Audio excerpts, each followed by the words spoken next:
will provide you with a no-obligation analysis and estimate. There is absolutely no haggling over price. Permaseal uses standardized pricing that's simply the best value in the industry, so you'll pay the same fair price that your neighbor paid. More importantly, you'll add value to your home and enjoy peace of mind when it rains. Call Permaseal today at 800-421-SEAL or visit permaseal.net.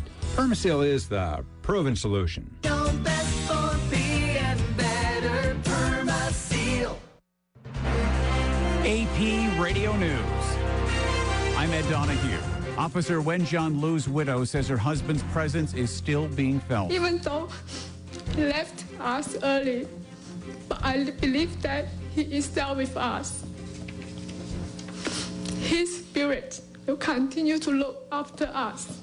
Lu's funeral was held today in New York. He and his partner were shot and killed 2 weeks ago in Brooklyn.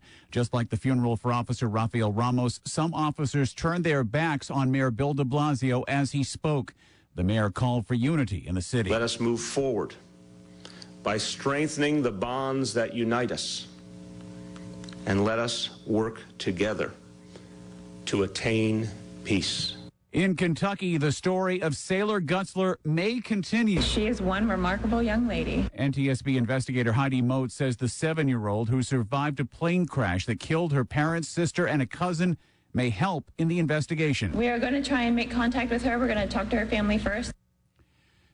Sailor Gutzler walked away from the crash scene and went to a nearby house to get help.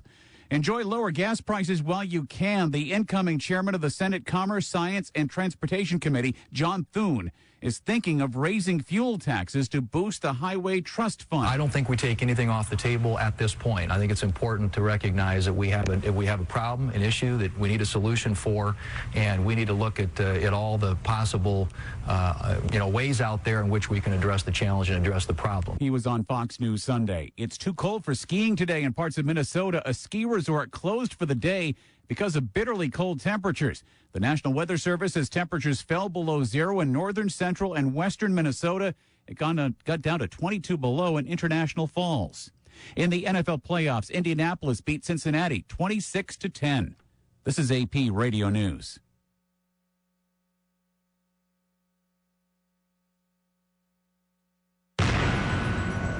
Your favorite progressive voices, Bill Press, Stephanie Miller, Tom Hartman, Norman Goldman, Amy Goodman, and Alan Combs, all on one station. This is 820 AM WCPT Willow Springs, 92.5 WCPT FM DeKalb, 92.7 FM WCPY Arlington.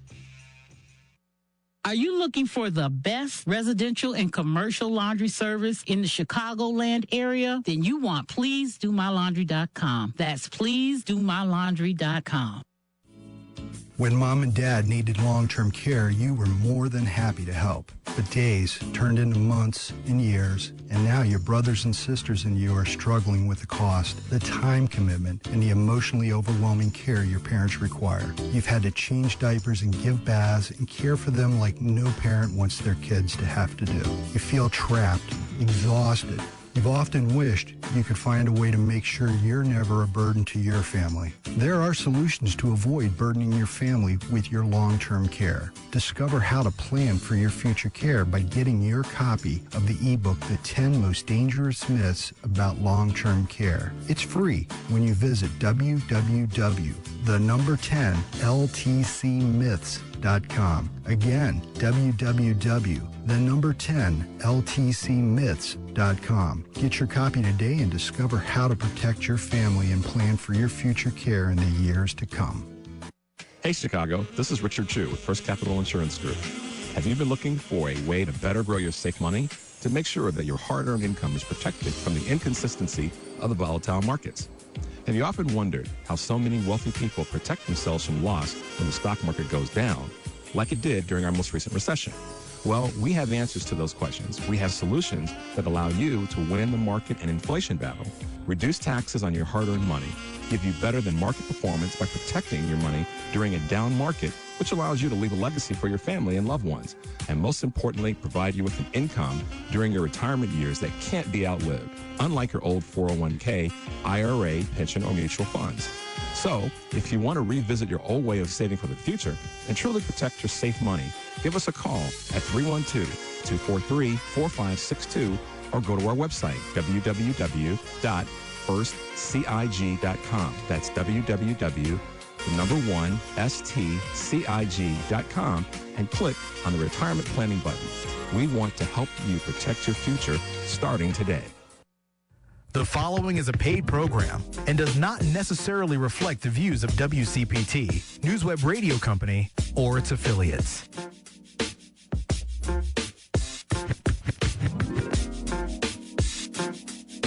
This is Rodney Harrington, and I listen to the Family Meeting. Hey, this is Oliver Gibson, and I listen to the Family Meeting. Live from Chicago, once again, it's Family Meeting time. You won't hear anything anywhere like this, except maybe your own home, and we'll see about that. So here we go again, working on creating a new normal, where part of that new normal is more family meetings and discussions, and providing content, or as some would say, fodder. Fodder. Some of my new words. I'm trying to use that a couple of times and make it part of my vernacular. Fodder. Is that really a word, you think? Spell it. I guess. You using it, you tell us. Well, I heard it somewhere. I didn't know. Fodder. Fodder. Fodder. Fodder for our conversations. So, it's on, Carl. Whatever. So, in case you didn't know, our little 2-hour silly session is only the tip of the iceberg. The conversations during our breaks are even bigger. But the biggest is on social media at our Facebook page at the Family Meeting Radio. Carmen, you there? I'm here. There you go, girl. I wanted to make sure she was there. That's my girl. I wanted to know the meaning of fodder. Right. Why don't you Google it or something? Well, spell it, it's your word. You want to use it? Tell us what it means. That's a lot of pressure on a brother. Makes sense to me, too. I just heard it somewhere. You know, you hear words and you thought that's a cool word. It's rhythmic. Come on, put that HU to good use and tell us what it means. You can't know all the words because you got an education. You're using it. You don't want to be like the guy from In Living Color. Why can't you know, the guy from prison who used to use all the words, you know, capitulate and capacitate. Right. Bald head was cool until I learned what it meant. Bald head, you know. It was a cool word until I learned what it was offensive to some people. You know what I mean? So you just used it live on the air. I appreciate that. Right. So what does fodder mean, man? I'll Google it or something. I just saw it somewhere. I don't care. I don't really care that much. We can rewind the tape and take it out if you like. I don't get it. You gonna look it up? Okay. My little girl's gonna look it up for me, by the way. That's my co-host Carmen, and of course the in-house idiom masters here. My man Robert Orr. Man, Happy New Year! Happy New Year to both of y'all. That's Happy right. New Year! That's right. New Year. Happy New Year, Lady B. Did you have one of them crazy hogs or something that y'all do every year? I wished I was she there. Said Feliz Año Nuevo. Anybody speak Spanish? Did I say that wrong? Did I say a bad word? Nuevo. Did I say a bad word in Spanish? Okay. Don't nobody here speak Spanish, so you wouldn't know anyway, would you? No, you wouldn't. No, you wouldn't. Gracias.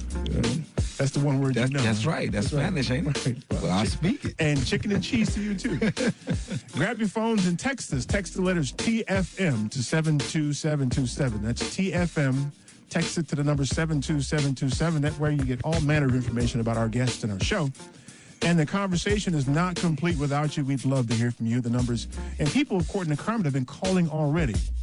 They have. They want to jump in already. They said the lines are so full they can't get through. So they're waiting for the discussion to start so they can automatically call and just stay on hold. Wow. That's good stuff. She made that up. Ain't nobody trying to. All right. Ain't nobody listening to us. This is like dead air somewhere. Right, we better They're have watching a football game or something. Ain't nobody listening to us, man. Come on. I don't want to hear that. Anyway, the number 773-763-9278. We'd love to hear from you. It's on. I can hear you. Thank you. Carmen's talking to me in my ear. My mic is off. Did you hear that too? I heard it too. No, it's on. No, we can hear you. We can hear you. Okay, my bad. See? Just fall all out of character. How about that? Oh, and we're on Twitter too, by the way. On Twitter at TFM Radio Show because we're what, Rob? Twits. Thank you very much for that. I know he hates that. I know. You know I hate it, don't you, Carl? Why do you hate that? Because he don't want to be a twit. I don't want to be a twit, but it's just you love it. So we like it because you love it. That's what we do, man. We're twits. Well, nonetheless, we're Happy New Year, twits. Intelligent twits. Okay. Let's do that. Oxymoron. We're intelligent twits. Okay, what does twit mean? I don't know. You the one like it. Okay, shut up then. Okay. So how about, do you guys see, let me introduce our guest first. That would be the proper thing to do. That would be. Yeah, that'd be proper. First is my man, Cecil Lucy, the man with more degrees than anybody I've ever met. This boy, he lived in school for me. This is Cecil B. Lucy of Cecil B. Lucy, and his attorney at law, CPA, a big muckety-muck. Cecil has by the way, all of it is from U of I. All of his degrees are from U of I. He's got an undergraduate degree in accounting, right? Yes. And he's got an MBA, Master's of Business Administration. That's an MBA. I'm sorry. You're welcome. And a JD, you know what that is? Juris Doctorate. Yeah. It's my little girl. A law degree. So he's a CPA and a lawyer. And he dumbs all the rest of us. Man, can you do my taxes? Of course. That's one of the reasons Now I'm you done here. got him started, see? Now you done got him started. And thanks for having me here today. Hey, good to be here, man. And then Shauna Weatherspoon. You misspelled it wrong. It's a U in there, too. Little girl's writing names down. Shauna Weatherspoon. She's from the Mill, Milwaukee. Indeed. Undergraduate from MATC. It's not undergraduate. It's a degree from MATC in business. Milwaukee Area Technical College. Not many people know about it. That's a very good school, by the way. Yes, it is. A lot of people don't know about MATC. And she is the principal at Weatherspoon and Associates. It's not Witherspoon, it's Weatherspoon. Weather. Like storms. There you go. Right, Good and bad Weatherspoon weather. and Associates. And the website is sisceo.net or com? .net. .net. It's on your card. Where did I put your card here? It's right here. Sure. Got it. Okay, so look, we had a little fodder. Look it up here? Yeah, I don't know if that's right. Okay, what does it say? It's FODDER. I don't want to, you say it. Okay, here, she don't want to say it. It says, I can't see that. Food, especially dried hay or feed. Okay, we're going to take fodder out of it. Yeah, we're going to stop using that one, okay, How Eric? did that? I don't think It's that'll probably a apply. Cattle or secondary. livestock? It's probably a Livestock. secondary definition of it, too. No, the secondary says give fodder to cattle or other livestock. Oh, see, then you guys are cattle and livestock, and I'm feeding you today. No, you're not feeding anyone. Yes, you are. Not hay. Leave that word in 2014. Just leave it back there. Okay? We on something new today. Happy New Year. Thanks, man. Unless you want some fodder. Yeah. Okay, if you say so. So did you guys see the memorial service for the police officer in New York this morning on the news? Anybody see that? I did not. I did not. Were y'all going to get up in the morning or what? Y'all get I up? went to church Not on this Sunday. morning. In the Lord's house this morning. Me too. Man, I'm going to say, be indignant about it. I don't care about that, man. I didn't go. I didn't want to. That's why. Before you asked. That's why you saw that fodder. Rob just told you about that word. So the police officers, and this really kind of unnerves me, like many things do, but this one in particular, because these are the people charged with holding the peace, staged a bit of a protest today. Again, the same protest that they have in previous similar situations where they turned their back on the mayor. And there are reports, and I saw a video of this occurring, of New York police in the area where the police officers were unfortunately killed, knocking on the doors of residents in Brooklyn. Residents are people who have posted something on social media that was disparaging of the police and asking them what they meant about that. That just unnerves me that they would that would occur. I don't know what to make of that when the police are that way. Anybody? It sounds intimidating. I mean, that part of it, if you're going knocking on people's doors, yeah. For posting stuff on social media, that's an intimidating tactic, Yes, first it of all. Yeah, that's intimidating. Maybe it's an investigation to see if you meant that you were going to kill somebody and let you know that I'm watching. Say that again. She said it's an investigation. An investigation? Yeah, I mean, depending on what the remarks were, if they're saying kill the police, what do you mean by that? Are you saying that you're trying to kill us, or whatever it is, just an investigation lets you know we're watching. Well, I guess the other side of that, we all have certain freedoms and rights guaranteed by the Constitution, and the freedom of speech is one of those. But it can't conflict with anybody else's life, liberty, or pursuit of happiness. Well, but there's always, how do we interpret that? So if somebody posts something disparaging about me, I can go knocking on their door? No, you can sue and them, though. investigate? Isn't that right, attorney at law? Well, you can always sue someone. The question is, do you have a case with any merit that Well, you can it's on Wait a social minute. media. You stepped ahead now. Can I go investigate them? Can I go knock on the door and say, hey, what you mean by that? I mean, what if we all did that? Then We you would have have- another problem. We'd have a lawless society. You have another problem. We would be lawless. Right. So we're relying on the people that are responsible for or who are charged with the task of keeping the peace, Yes. creating some lawlessness. Absolutely. Not all of them. Didn't say that before anybody starts on me. Just the ones who chose to do that. There was a frightened young man I saw in this video who answered the door. And I didn't hear the first part because I kind of turned the TV up, I guess, at the last minute. And I just heard the young man say, and he could have been like 14 years old. I heard him say, well, I didn't really mean it like that. You know, and so you could only kind of glean what the police officer may have said to him prior to that. And he was frightened. This young man was frightened. I'm sure. I mean, that's possible in the instant in which you're talking about police officers knocking on doors. I mean, it's real possible through text messages or social media, you can say things that can get misinterpreted the way you said it. You know, your style of humor, your style of expression. That's easily misinterpreted. Well, let's just And say... is this some factual stuff, or is this some more, what is it, media agitation? I mean... You mean fodder? Fodder, yes. So is this some factual stuff? I mean, is this fodder? Is this stuff that they kind of throw out here to sensationalize and promote this race? If you were listening at the outset, I said that it's been reported. Reported means that, it could be factual or could not be. Where did this story come from? How come when the system's called into question, then the facts are questioned? It's not when the system is calling. We should always be accountable for the information that we provide and where we got it from. Well, okay, then this should be the same for the police then. It should be the same for the media. Okay, but it should be the same for the police. Not to mention, we're talking about the adults in the room. The police are the adults in the room. I heard a gentleman on television this morning say that if you got a police officer that doesn't speak in a respectful manner to you, the way they're trained, if a police officer does that, he's doing it because he wants to, not because he was trained that way. That's true. I agree with that. I believe that. I believe that wholeheartedly, just off of... This is not about being against the police as a being.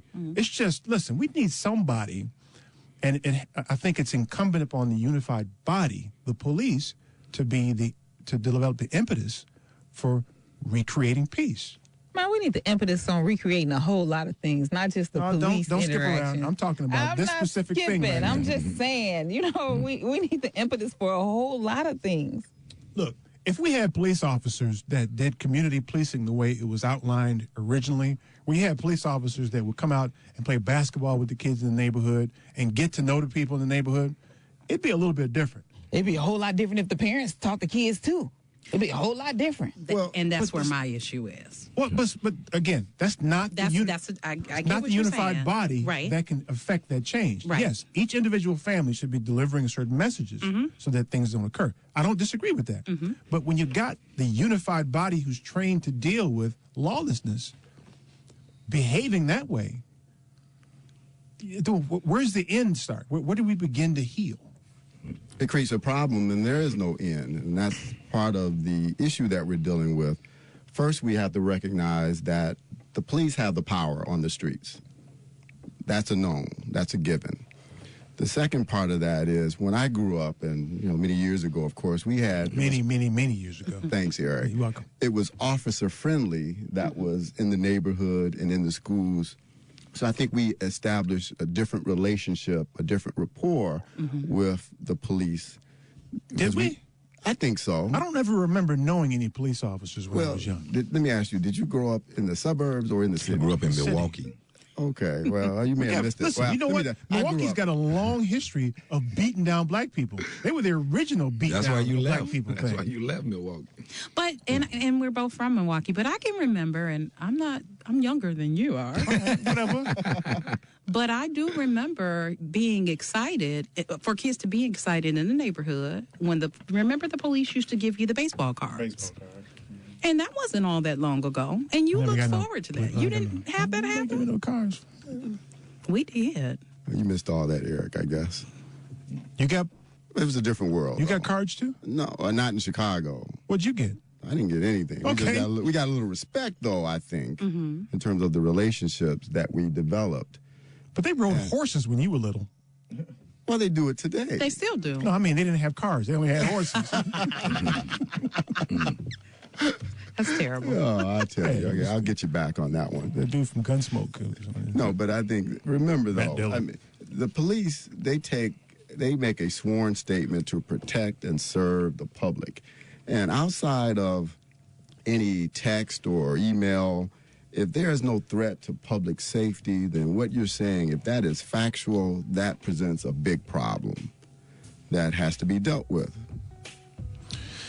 Well, it really unnerves me, and it goes back to really the kind of the theme of what we do here, which is to encourage conversation. And, you know, when you got parties that just behave that way, how do you... We had a gentleman call last week who said some things at the very end of the show, unfortunately. And it was his view. It was what he saw. He got my cry. Yeah, and from our standpoint, he had it completely wrong. But it's what he saw. And what I'd like to see is, okay, don't get mad at the man. Carmen got mad at the man. Don't get mad at the man. I didn't get mad. She get mad. Well, okay, anyway, she got Carmen on him. I wanted to go straight to what the root of the problem was, and it was perception. And I can't let you out and out tell me who I am when you don't know. I don't think he was doing that. I think he was saying what he thought he saw. Perception. That's my point. Which is welcome. Which is welcome. I mean, because you can't you can't just have a one-sided conversation. Right. It's welcome when you have different nationalities call in and give their unfiltered perception. Right or wrong. That's beautiful. That's a beautiful thing. Then we can have a conversation. I want to know where it came from, why you see that, and let's have a conversation. But if we get contentious, then it becomes difficult to talk. And that's what I'm trying to avoid here. But we got to take a break. Listen, the number 773-763-9278. We'd love to hear from you. Stay tuned for more of the Family Meeting.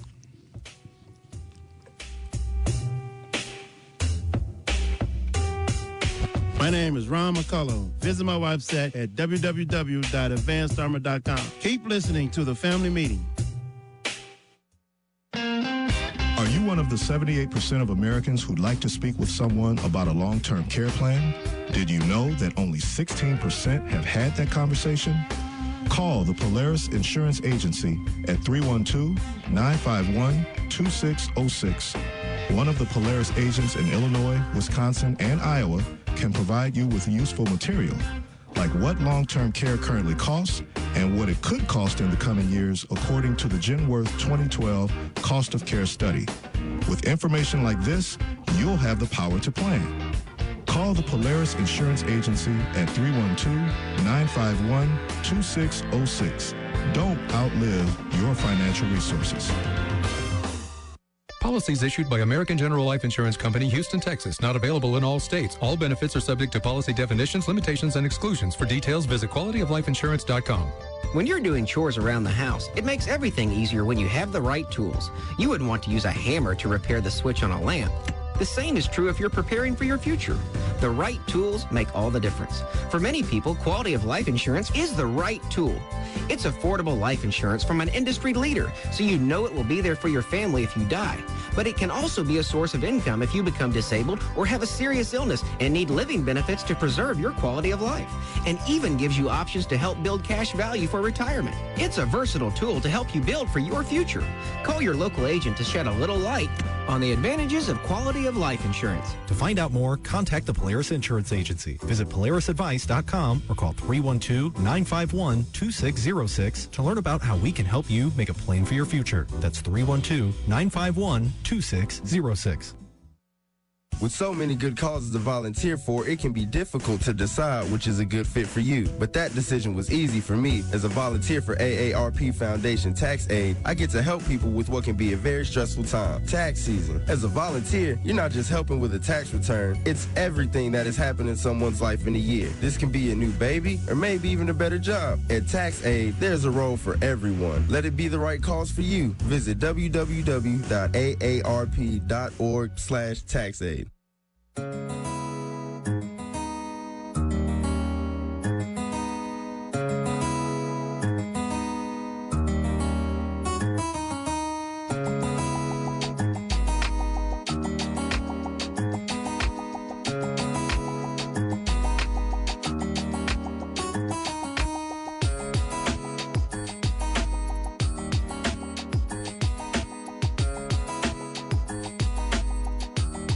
Hi, this is Tommy Nelson. Visit me at A Custom Cabinet Design, Facebook.com. Welcome back to the family meeting. The number is 773-763-9278. We'd absolutely love to hear from you. 773-763-9278. So, I don't know if I want to talk about this police thing anymore, only because I'm afraid I'm getting followed home. So I'm saying, I got to buzz through Chicago on the way home. You may not make it out this parking lot. I do believe it's the police responsibility in a certain sense of doing a reiteration, so to speak, when they have encounters and when they have stops. That's the emphasis I think you're placing on it, and I just want to place it on it from a different direction. I think it's the police responsibility to sort of reiterate to the public during different encounters what the violation is or what they may not know at that moment. And I think that'll make a big difference. When you let people know what they don't know, sometimes we can get offended off what we don't know in ignorance. Yeah. We might be ignorant and we really don't know, but they still going to end up finding out when they end up in court what the violation was, what the charge was against them. You ran the stop sign, and as a police officer, someone comes to you and say, well, you ran the stop sign. Well, I didn't run the stop sign. The difference is how you convey human interaction, especially with people who have, for a lot of reasons, been frightened of you. That's right. I get all that, but you still have the agitation of ignorance on a whole lot of different parts besides the parts of the police. Absolutely. That's true, but sometimes de-escalation is really almost not an option, because at some point on a de-escalation, it's almost a loss of control at the scene. You know what I mean? Sometimes the conversation for interaction or confrontation with someone who is escalated, you can try to de-escalate, and you can de-escalate to a point where you're almost being backed and into a corner and giving that person more power when you're not maintaining control where you need it. I think what you just described is as extreme as an escalated situation. It just doesn't happen that often. In your mind, because you're not on the street. No, statistically, it doesn't happen that often. But then, too, Carmen, some of the things that's being spoken upon is like, look, profile type stops, like, I'm just saying some encounters happen from profile stops, like your license plate, the light on your license plate is out. You got a deodorizer around your windshield. And so, when people get pulled over, like I'm talking about the general public, they're frightened already. Right, and it's frustrated. You're like, what do you put for me? You've been following me for about a block now. Mm-hmm. Then you finally pull me over, and then it's for the goofiest profile stop in the history of profile stops. And then, there's agitation that's coming from a person's explanation to this trumped up profile stop. And it may be in a little bitty crack of a way true what you pulled me over for. I didn't signal in time, and then you have these encounters with the black nationality, so predominantly more the black nationality. I think that's... Black isn't a nationality. Let me ask you this. So you think... Wait a minute. Sean was going to say something there. You going to say something? Well, I was going to say, you're kind of in a no-win situation in a whole bunch of ways. Did you see the story? It was circulating on Facebook, where the young man, he was a black young man, and he was going to pick up his two kids from school. He was sitting down wasn't bothering anybody. He started walking. Oh, yeah, he was like Did an you see indoor that? mall. Yeah, like I could not believe. Oh, my God. So what happened? This man was literally doing nothing. He starts walking. The police start following him and saying, "Who are you? What are you doing?" He said he's talking just as calm. Yeah, he's being respectful. He's saying, "I'm going to pick up my children from school. I know my rights. I have not violated any law. I'm in a public area. Why are you following Yeah, he had me?" gotten there a little bit early, so Yeah, he he sat was down on waiting the for his bench children. just to kind of wait for the Yes. children to come out. Yes. And the police rolled up on him inside like a mall. Yes. In Minneapolis, they got these indoor walkways. So he had sat down, and they just kept following him. And eventually, they detained him like within yards of his children. His Yes. children watched them wrestle this man to the ground. And you hear him screaming, saying, "Please don't do this in front of my children." You know, he had, what choices do you have? He was doing nothing. So let me understand. So was this gentleman African American? This is African American man. And I let's think he had go dreads back- too, right? I think he had No, dreads. he didn't. Well, he did not. No. He had did something. not. He had something stereotypical. 'Cause I saw him on the news. What do you think made him look serious? No, the bigger I problem. mean, something that they stereotype black people for. is what I Right, mean. but I don't recall him. He didn't have dreads. He had braids or something. Well, it doesn't matter. The problem doesn't, is you're right. that we're Right, dealing that's with true. is racism in America. And until we deal with that, all these other discussions are just symptomatic of the bigger issue. So in that story, you know, what do you do?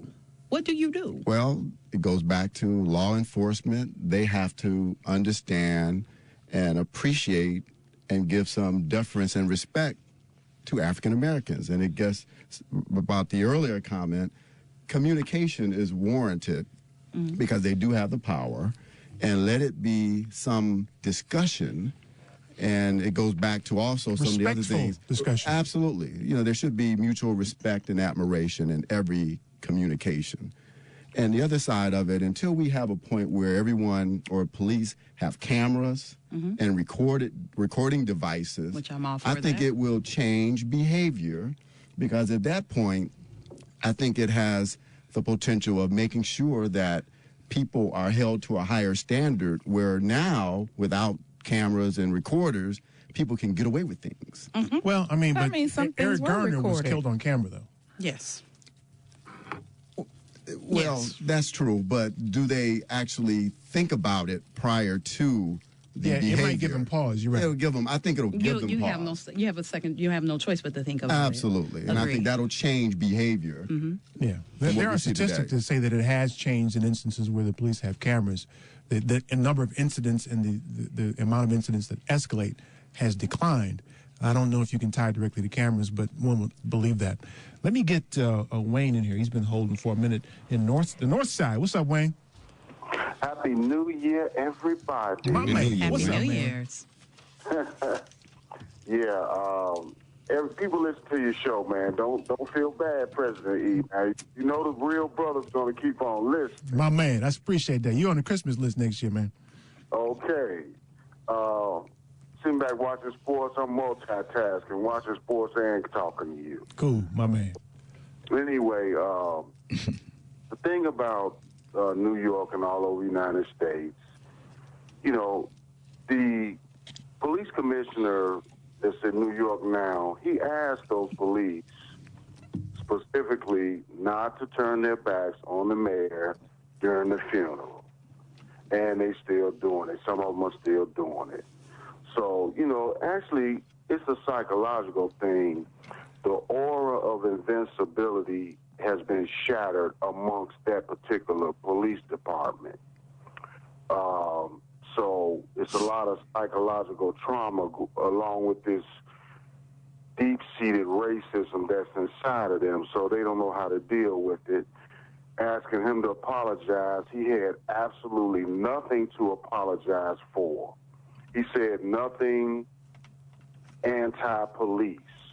Everything he was saying was pro, let's get along, the police and society. So he had nothing to apologize for in the first place. So they're going to have to eliminate, I'm going to say it again, they're going to have to eliminate the racism that's inside of them in order for things to even begin to move forward. Yeah, that's a tall, Wayne, isn't that a tall order? I mean, you're talking about getting to someone's heart. I mean, how do you eliminate somebody's racism? okay, they have to eliminate it within themselves. It's a choice. When you was born, you didn't have racism in you. You were taught it.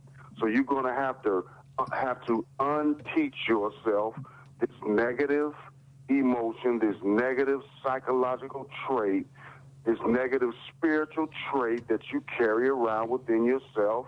You're going to have to enlighten yourself. If you don't, the same thing's going to happen. It's just a matter of time. Like what happened to those 2 cops in New York, it's just a matter of time before it happens again if you don't eliminate it. I just said that. It's that simple.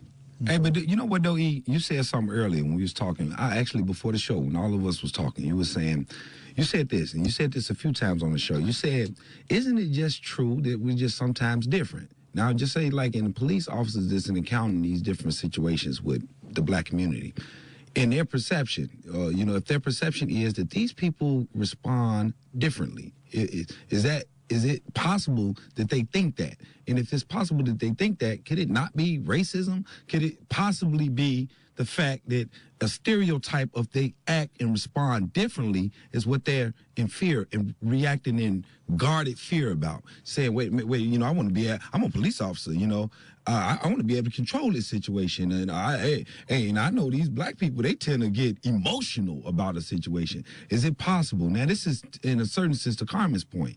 Is it possible, now when it goes back to parenting and everything else that we're talking about, teaching our kids how to be, how to approach different situations, because we always seem to label everything as racist. But what I'm saying, but what you said that it's possible, but that we're just different. And because we're different, shouldn't we? I don't even think it's possible. Because we're different. I don't think so either. I'm saying because we're different, shouldn't we embrace the responsibility to make sure that our different children are really educated and edified about how to approach the fact that they're putting a different type of expression out there? Yeah. So the point that Rob is making, as I said earlier, is I think, and you'll like this, Wayne, the conversation that needs to be had about racism in this country, I think starts with us admitting that we're different. And I used the example I had before that, for instance, you don't hear about black people getting bit by sharks or jellyfish, or get stung by jellyfish, or I mean, when's the last time you heard a black person get ate by an alligator or mauled by a bear? So that's this to you, Eric. Or running with the bulls. Watching TV. Spike did that. These 2 white boys standing in some shallow water with the sharks swimming around them, holding a conversation like nothing's happened. The shark grabbed a hold to the guy's leg and almost tears his leg off. He was acting like the shark wasn't even there. So, yeah, you're right. Brothers don't do that. No, we don't do that. But, even deeper, though, we got this different genre of music we listen to. We rhythm. How about the rhythm thing? How about the basketball thing? People want to act like that's not real. Like it ain't, black people ain't the majority of the NBA. And that's not saying we're better than anybody. We just happen to. It's what it is. Yeah, it's what it is. It's what it is. So we should embrace that. All tribes are different, even within the same race. Like, look at the Native Americans. Let's take that as an example. Before the Europeans came over here, all those different tribes, but this tribe A thought they were superior to tribe B. Or you can take the Africans, you can take any human being, any human tribes anywhere on the planet, and it's the same thing.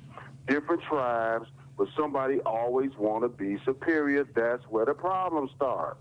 Yeah, but I think that the conversation starts with us not saying, hey, we're all the same, we're all humans. Yeah, we're all humans, but it stops there. There's a big difference beyond that. Hey, Wayne, absolutely. Wayne, I got to move on, man. I appreciate you, man. Happy New Year, brother. Happy New Year to y'all. Okay. You too. Happy New Year. Thanks. Let me get Paige. She's in the suburbs. Hey, Paige. Hi. Happy New Year. Happy New Year. I have a couple of comments. I'll make it quick. I find the news media to be strange fruit to me. The way they package things and put it out. Like, for instance, the funerals that they had, it was sad, but they were so focused on it. And when those other police officers were killed by those 2 white people, you didn't get the same coverage. You might have got a blip on it, but you didn't hear anything about the people who did it. You know, they shot themselves, and that was it. Then you had that sniper guy. You know, they call him. He's alive. Nobody's even talked to him, said a word. We don't know nothing about him. Which sniper guy? The one that was on the run, they caught at the airport. You know, he shot those cops or state troopers. Oh, yeah. That's right. Yeah. You have to see how you didn't remember? Yeah, I didn't remember that. And you didn't see their funerals. The coverage of it is not as hyped as this coverage. Why do you think that is? It's by design. You know, this is certain things I put out for certain reasons. And, you know, those people, you know, and they were white on white, you know, those two white people, and they was with that Bundy group, and they put them out because they were too radical for them. Did anybody notify the police and say, hey, we have to let these two people out of this group because they were talking about doing this? Because they was clearly pissed off at the police officers. And, you know, they shot themselves after they killed those two cops at the counter. They walked up and shot them point blank. But you didn't get the same coverage of outrage across the country like you got what's going on here. Very true. Yeah. So therein, hey, Paige, I appreciate it. Thank you. Happy New Year. Oh, okay, then. Thank you. Okay. Therein lies the difference. And we can go on and on about highlighting what the differences are. The challenge I got is, what do we do about it? How do we have a conversation? First off, we got to agree on the facts, that they are different. And that's where conversations oftentimes end, when you can't agree on the facts. There's a difference. Now, what we're going to do about it? She just highlighted the difference in coverage. The coverage of that killing versus this killing. I think it starts with the media. But we can't... okay, so we got to have a conversation with the media then. How do we have that conversation? Go back to that deregulation. Yeah, but that's talking about legislating morals. We're talking about morals here. And morals come out of people having a conversation and understanding each other. That's what Democrats do, legislate morals. They want to legislate morals. That's what Democrats do, ain't it? No, I don't think so, man. I think all of them do. I mean, look at the guy, the governor in Michigan, who I told you guys about earlier, who passed this, who signed a law that says that people who are on public assistance need to be drug tested once a year. Is that the same one who got caught with that cocaine? No, this is the governor of Michigan. Oh, okay. Whatever his name is, he passed this. He signed the law, and I think the rule was if you refuse to get tested, they suspend your benefits. If you test positive, they suspend it for 6 months. But how you gonna talk to like a society that like juicy dirt? We like dirt. We glorify everything, all the dirty, Desperate Housewives of America, hip hops, love and. No, you making it sound like it's hopeless, man. Because that's what we love. We love the dirt. We don't love the positivity. We love dirt. Yeah. Well, I'm not with you on that one. I don't know. I'm just saying, as a society, overall, society seems to gravitate toward the dirt. To the negative? We blow up dirt. We blow up everybody, That's what's newsworthy. That's what's newsworthy. Yeah, but we're not choosing that news because we gravitate towards something positive. That's going right. on. We hear. If I see something positive going, I go towards that. So that's contrary to what humanity is trying to do. 773-763-9278. Stay tuned for more of the Family Meeting. This is Attorney Darnell Lyles. We'd like for you to keep listening to the Family Meeting. We have products that can change your life. Really? Sound like a big promise? If you're interested in helping people while you make a better life for your own family, then listen carefully. We have developed life insurance coverage that is so innovative that it's changing the way Americans think about, purchase, and use life insurance. Quality of life insurance is affordable life insurance that can protect your customers if they die, but it can also provide benefits if a policyholder gets sick or injured and survives. We are growing. If you like to help people and want to be part of an innovative company that values service and promotes a positive work-life balance, consider what we have to offer. To find out more, contact the Polaris Insurance Agency. Visit polarisadvice.com or call 312-951-2606 to learn about how we can help you make a plan for your future. That's 312-951-2606. Mom, Dad, let's talk. It seems like only yesterday your parents were offering you advice, but now you could be in a position to help them. Do they have a plan? How would they handle a long-term care event? Are they prepared emotionally and financially for the future? Starting those conversations can be challenging. Call Polaris Insurance Agency and we'll send you the Let's Talk guide free of charge. Call 888-355-7154. Again, 888-355-7154. Okay, listeners, get ready for the $80,000 question. How much does 1 year in a private nursing home cost today? If you guessed $80,000, you're almost right, according to the Genworth 2012 Cost of Care Survey. In fact, depending on your location, it can be even higher. And while more than 70% of us will need long-term care at some point during our lives, most of us have no idea how we'll pay for it. Agents with the Polaris Insurance Agency can help. Contact the Polaris Insurance Agency for free information that can help you make a plan. Don't outlive your financial resources. Call the Polaris Insurance Agency today at 312-951-2606. The Howard University online EMBA is tailor-made for busy professionals seeking a competitive edge in business and government organizations. Their 18-month program also connects you through their elite networking and professional development events, including an optional trip to China. For more information, go to howardemba.com.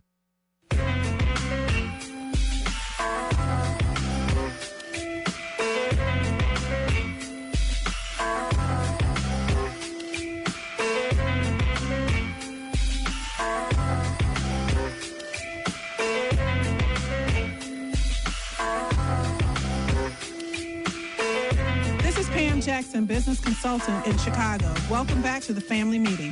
773-763-9278. So we were just arguing insanity. Were we arguing insanity? I believe so. Okay, so I got to make my point again so everybody can hear me. We got people holding here. I hope to get to all of you guys before the break. If not, I'll get to you after the break. But I was explaining that if Cecil ended up killing somebody, a man who's accomplished with 3 degrees, undergraduate in accounting, MBA, and JD, all from U of I. Got it all right, didn't I? That's right. If he killed somebody, he had to be extremely angry. Extremely angry. Or, I didn't add this, but fearful. Somebody frightened you. Right. Which is a degree of insanity. You've gone insane with anger or fear enough to kill somebody. You'd have to be on the other side of sanity to kill somebody, because humans don't do that to each other. I don't agree with that. I disagree. If you bite your own hand, you're insane. I agree with that. Right. If you harm yourself, you are insane. You're mincing apples and oranges. I'm not. I'm telling. What I'm doing is, and I don't think you're buying into it, is I'm categorizing anger and fear as a degree of, not complete, but as a degree of insanity, if only temporary. I don't agree with that, Eric. Because, I mean, I'm premeditated to defend my children, and I don't got to be angry. That's right. Or I don't have to be angry or fearful. It's just my responsibility. Stop. I said stop. And I mean it. But you are fearful, though. You're fearful that they're going to harm your children. Okay. No, well, I don't call that fearful. Okay. I see your point. Protective instincts? I see your point. Okay, It's fear. You calling it fear, though. Right. Because you don't want them. You don't want your children to die. To be hurt. Right. So that's a fear. Don't take my words. Okay, I got you. Try to attach pure definition to it. Just go with it's the spirit of what I'm telling you. Okay, that you have at least temporarily gone insane enough to kill somebody, because you wouldn't under normal circumstances. Mm-hmm. Well, I would say, to me, if there's a threat that I would incur a bodily harm or that someone is trying to kill me, then I feel I have a responsibility to defend myself. And I'm glad us as humans agree. Because if you attack me and I defend myself, that's called self-defense. I don't disagree. I'm glad us as humans agree with that. I see your point. But something switched, though. Right. Because you don't walk around with the desire to kill somebody. Something changed in you. So if that was to happen, we all look at each other and be like, okay, we all understand. Eric went temporary insane because somebody was messing with his daughter. We get it. He's free. If somebody messes with this little girl, I'm going to go insane on your ass. Right. You can bet on that. Exactly. Actually, it's premeditated. Right? That's premeditated. That's premeditated. So that's what I'm saying. Whatever. That's premeditated, okay, right? Wherever it comes from, you're talking about where it comes from. It's premeditated. Okay, so insanity is a insane. premeditated condition in your mindset. So I would say not. So you premeditatedly insane. See, I would say the difference is, right? I don't know if that's a word, man. Right. Versus not having intent. I think if you're insane, there is no intent. That's how I think about it, Cecil. That's how I think about it. Yeah, but you guys are defining insanity. Right. But that's I think that's the way you're trying to explain it, though. I think presupposes that we all have the ability to reach that level of insanity. And I say no. Right. I say we intentionally do things based on the choices that we have, and we may have a different motivation to do something or not do it. But I think insanity is a whole nother mental deficiency. Yeah, but you just said, though, that a person that they can't be responsible in short. Insanity. If they're insane. That's right. And what I'm saying to you is, if you, Cecil Lucy, with all your accomplishments, killed somebody, you have lost your damn mind for a minute. Not necessarily. I don't think so. But that is how it would be perceived, however. Right, because if I heard Cecil kill somebody, I'd say something must have went wrong with Cecil. No, but you would say, well, what happened? What is the fact situation? What you're talking about the causation, and I agree with you. Right. But whatever caused it caused you to go temporarily insane. I mean, I'm saying, what's the point of you putting the emphasis on it like that? Let's go back. There's a big point to that. I'll get you to now. that. If I just ran out of here and shot up the street, that's something, that's out of character. Now you're talking about degrees of insanity. That's really insane. Insane is insane. Yeah, but still, I mean, the way you're putting it out there, though, I just disagree. It's like you're putting everything in one category, like under the big umbrella of insanity. And now I want to hear your point. I'm interested to hear your point. So if you never, ever have that level of fear or anger, then you never kill anybody. Okay. Well, let me just say this. You can have that level of fear and not act to a point of killing someone. Okay. No.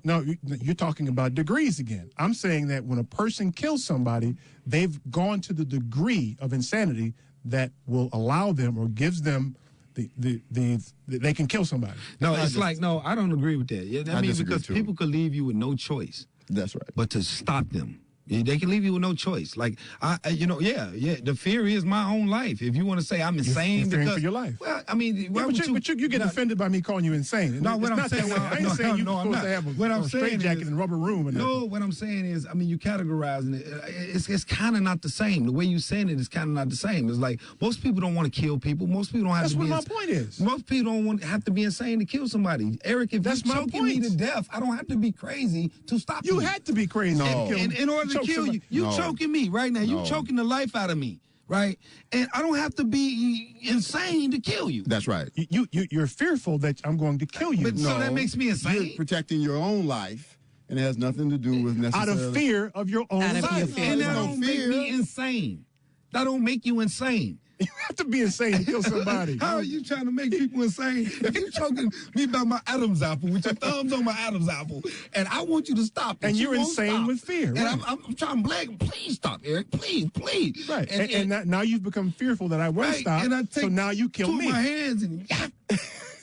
Was that a karate move? Why? Was that a karate move? And whatever happens, man, you watch too much TV. Why? Really? Why? That's not insane, man. Why? Was that a karate? Was that some Bruce Lee or something? Like what was that? Two screwdrivers I had in the hand, poking them in your ears. Now you got screwdrivers. You was choking my Adam's out. I had two screwdrivers. If I'm choking you, why didn't you just stick me with them in the first place? Right. Hey, why you waiting to ask me if I'm choking you? Hey guys, can we move on? Yeah, we can move on. Because this is really. We respectfully disagree. I got a point here to make. Okay, make the point. Yeah, get to it. Because I'm giving you a really good example right now. Watch this now. I'm giving you a really good example of how you allow the chosen word to distract from the conversation. Okay. So insane offends you. Nobody wants to fit into the category of insane. Right?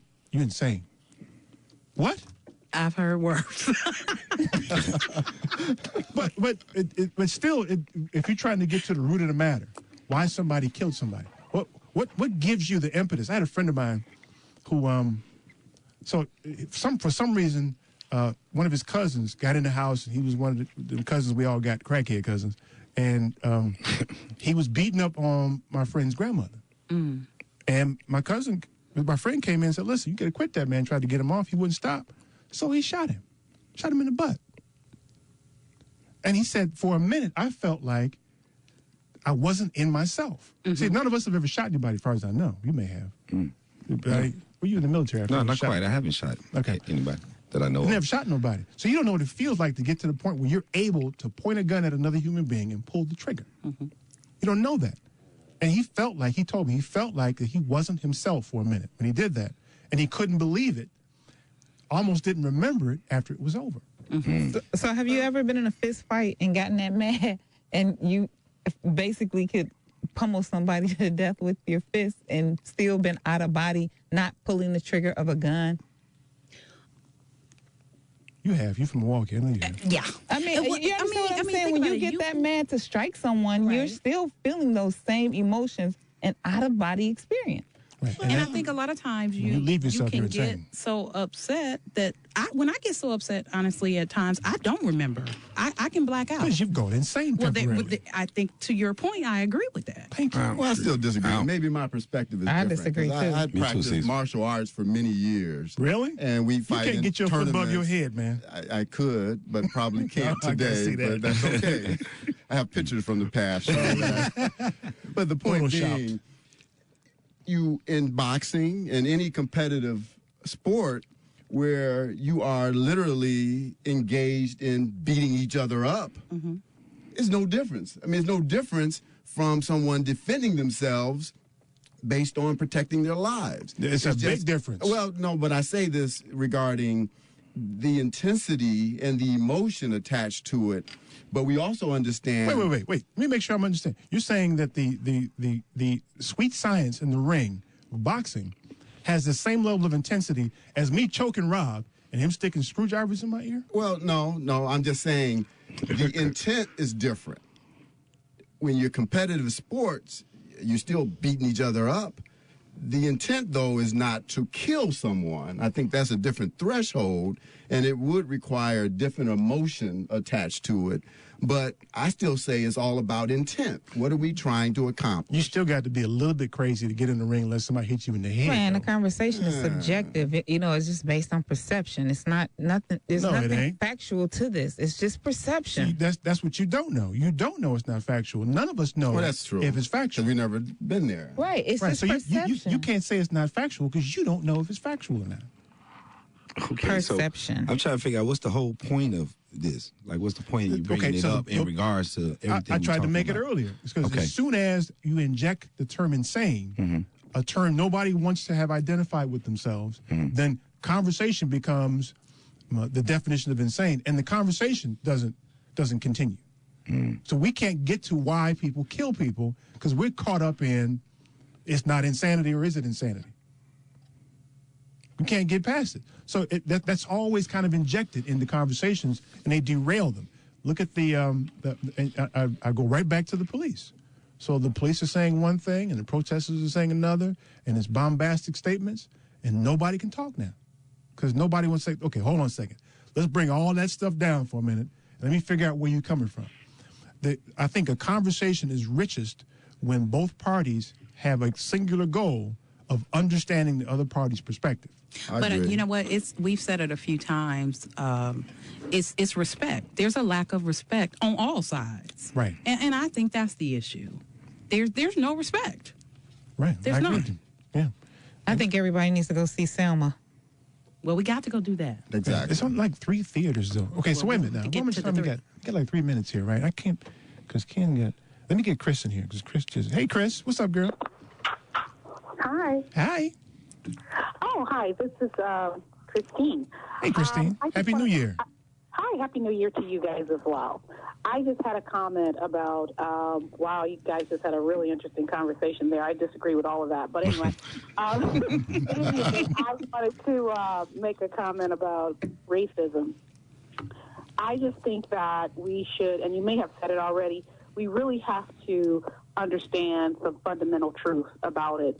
I think that, I don't know who said it, it is taught. Babies that are born, children, playing in the playground at, age 1, 2, 3, 4, I think they're aware of racism at around age 5 or 6. They are taught racism. And I think that we really need to speak to the fact that when we can understand that this is a fundamental trait or evil that's taught, maybe we can go back to basics and say, let's bring that conversation back up. It is a multifaceted problem. Yes, the protesters have it's good. Freedom of speech is great, but we still have to deal with solutions as well. And I think we need to go back to a fundamental solution such as let's not teach racism to our children, black and white. And I think when we can have an honest conversation about that in terms of how we teach our children, then we'll be better off. Have you almost ever got bitten by an alligator?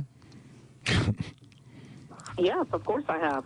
An alligator? Of course. She said, of course. Yeah, you're being sarcastic now. I know you are. I've been down in the Florida Keys, of course. Wait a minute. I'm talking about like in the water, like Turtle Man, and here come the alligator, and you going. Of course. She's giving you an honest answer. Christine making stuff up. Why?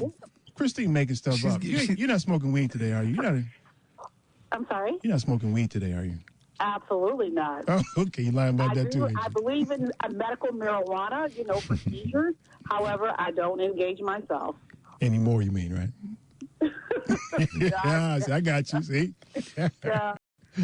Christine, anyway, Happy New Year, girl. Thanks for your input. Okay, thank you. Sure. Bye-bye. But, as much as I agree with everything she just said, I think by far the bigger issue is with us. It's with each other. We got so much to do, Us so much being black African Americans in our own community. There's so much self-hate. That's by design, though. I understand that, but when are we going to stop blaming somebody else for it? We got our own issues we got to deal with. I agree with that. And we don't. Hell, you keep watching the news, and we'll have the same perception as Rich last week. That's right. Okay, so we got top of the hour coming up. I see Lois, I see Shirley, I see Ken, my man Ken. Salicious is on the line, my man. And Joyce and Evanston. You guys, I need you to hold on for a bit. We got a couple of things to take care of. Stay tuned for more of the family meeting. My name is Charles Hilson. I'm with GBG Insurance. The website is www.gbgins.com. Keep listening to the family meeting.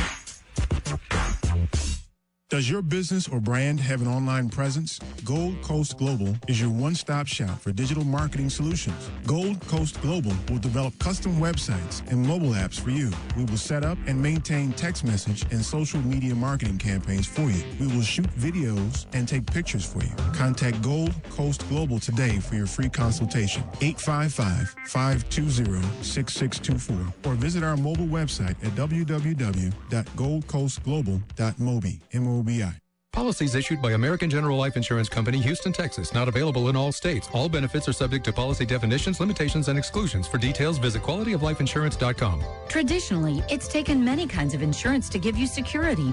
Quality of Life Insurance is changing all that. It can provide life insurance, protect against disability, and provide benefits if you suffer a serious illness or injury and survive. To find out more, contact the Polaris Insurance Agency. Visit polarisadvice.com or call 312-951-2606 to learn about how we can help you make a plan for your future. That's 312-951-2606. Do you have a pain that won't cease? A health issue that's not getting better? It may be time you visited Health on Earth Wellness Centers. With over 20 years experience, 4 Chicagoland locations, and patients that range from 2 months old to 93, Health on Earth Wellness Centers are fully prepared to meet all your chiropractic needs. We have state-of-the-art facilities in Crestwood, Tinley Park, the South Loop, and Naperville. Don't let being healthy be your last resort. Make it your first choice. Make an appointment today at healthonearth.org. That's healthonearth.org. And now the family meeting presents your Chicago Defender News.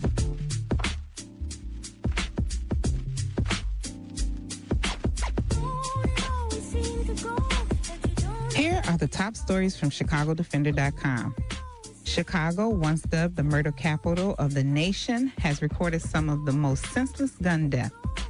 The Chicago Police Department is reporting 390 murders through December 31st, while the Cook County Medical Examiner Office reported 420 homicides, including 17 fatal police shootings during the same period. The statistics represent a 2 to 4% decrease in killings from 2013 and a 19 to 20% decrease from the unusually high 2012 504 murders. It would be the fewest killings in any year since the 397 slayings in 1965. There's a discrepancy in the amount that's being reported for 17. Tasha Tasha Thompson, girlfriend of Walmart shooting victim John Crawford III, has died in a car crash. Authorities say Tasha, 26, was the passenger in a car driven by 30-year-old Frederick Bailey on Thursday afternoon when the car struck a pole and flipped over after traveling at a speed of up to 90 to 100 miles per hour. Both were ejected from the car. Tasha died at the scene and Bailey soon afterwards at a local area hospital. A former Revlon scientist, Alan Myers, is suing the company, alleging its CEO, Lorenzo Delpini, made racist comments towards blacks and Jews during his tenure, reported by the New York Post. Myers claims Delpini, who is an Italian, made his remarks in 2013 and called Americans, quote-unquote, dirty, believes Jews, quote-unquote, stick together, and he could, quote-unquote, smell black people when they walked into a room following a meeting in South Africa. Delpini allegedly commented to Myers that he was, quote-unquote, shocked the company had few Jewish people, considering its biggest shareholder, Ron Perelman, is Jewish. The lawsuit says he also added that he hates living with Americans, believing they are, quote-unquote, small-minded, and he can't wait to return to a, quote-unquote, real country. The company fired Myers last month for complaining about the comments and the company's issues, his lawsuit says. In the first Republican-dominated Congress to confront President Barack Obama, GOP leaders will focus on bolstering the economy and cutting the budget, as well as avoiding self-inflicted calamities. That makes voters wonder if the party can govern competently. Tuesday, the new Congress raises the curtain. Republicans will run both the House and the Senate for the first time in 8 years. GOP leaders want to showcase their legislative priorities, mixing accomplishments with the showdowns with Obama but shunning government shutdowns on other chaotic standoffs. A year into the legal tax marijuana sales, Washington and Colorado find themselves wrestling not with the federal interference many feared, but the competition from medical marijuana or even outright black market sales. In Washington, the black market has exploded since voters legalized marijuana in 2012. With scores of legally dubious medical dispensaries opening and some pot delivery services brazenly advertising that they sell outside the legal system, licensed shop says taxes are onerous that they can't compete. Colorado, which launched legal pot sales last New Year's Day, is facing a lawsuit from Nebraska and Oklahoma alleging that they're being overrun with pot sales from the state. No one in the sports world ever heard of the 2014 Associated Press Female Athlete of the Year until August. That's when 13-year-old Monique Davis became an instant celebrity as she took the mound in the Little League World Series and mowed down batter after batter, giving, quote-unquote, throw like a girl a whole new meaning. She was the first girl to win the Little League World Series game. Her steely gaze, demeanor on the mound, and performance dazzled fans young and old. While off the field, she shined in interviews. She told admirers if they thought she was good at baseball, they should see her play hoops. Only in 8th grade, Davis already plays for her school's high school varsity basketball team. For more of these stories and other up-to-date news, and to get your weekly subscription, visit ChicagoDefender.com. Also, sign up for the Chicago Defender daily digital newsletter. And this has been your Chicago Defender News. We'll be right back with more of The Family Meeting. Your favorite progressive voices: Bill Press, Stephanie Miller, Tom Hartman, Norman Goldman, Amy Goodman, and Alan Combs, all on one station. This is 820 AM WCPT Willow Springs, 92.5 WCPT FM DeKalb, 92.7 FM WCPY Arlington Heights, 99.9 FM WCPQ Park Forest, and streaming worldwide at chicagosprogressivetalk.com. This is Chicago's Progressive Talk.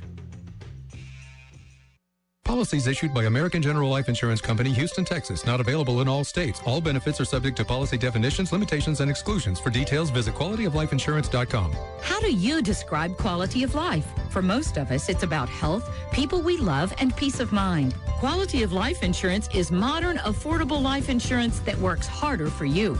It's there for your family if you die, but it can also provide benefits if you suffer a serious illness or injury and need financial help to maintain your lifestyle. Quality of life insurance even gives you options to build cash value for a more secure retirement. You've worked hard to attain your quality of life. We work hard to help you protect it. To find out more, contact the Polaris Insurance Agency. Visit polarisadvice.com or call 312-951-2606 to learn about how we can help you make a plan for your future. That's 312-951-2606. Are you looking for the best residential and commercial laundry service in the Chicagoland area? Then you want PleaseDoMyLaundry.com. That's PleaseDoMyLaundry.com. With so many good causes to volunteer for, it can be difficult to decide which is a good fit for you. But that decision was easy for me. As a volunteer for AARP Foundation Tax Aid, I get to help people with what can be a very stressful time, tax season. As a volunteer, you're not just helping with a tax return, it's everything that has happened in someone's life in a year. This can be a new baby or maybe even a better job. At Tax Aid, there's a role for everyone. Let it be the right cause for you. Visit www.aarp.org/taxaid. The Howard University online EMBA is tailor-made for busy professionals seeking a competitive edge in business and government organizations. Their 18-month program also connects you through their elite networking and professional development events, including an optional trip to China. For more information, go to howardemba.com.